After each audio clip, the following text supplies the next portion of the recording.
Good evening, everyone. Um, Matatapos na ang year 2024. I-welcome natin ang year 2025. Kagaling ko lang po ng sakit, influenza. Ngayon, okay na po. May ubo na lang po. Sana next year, hindi na magkasakit. Kasi last year din nagka-corona. The same year. Birthday ng asawa ko. Ngayon din, birthday din niya. Parang naging tradisyon. Huwag namang sana.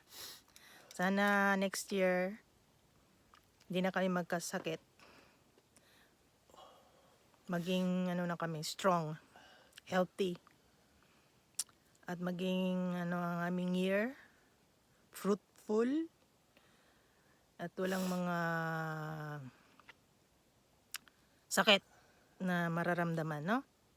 At sa inyo rin mga pamilya, ganun din. Maging healthy, walang sakit, walang problema na hindi makaya, di ba? So, I'm back mga kababayan. Happy New Year!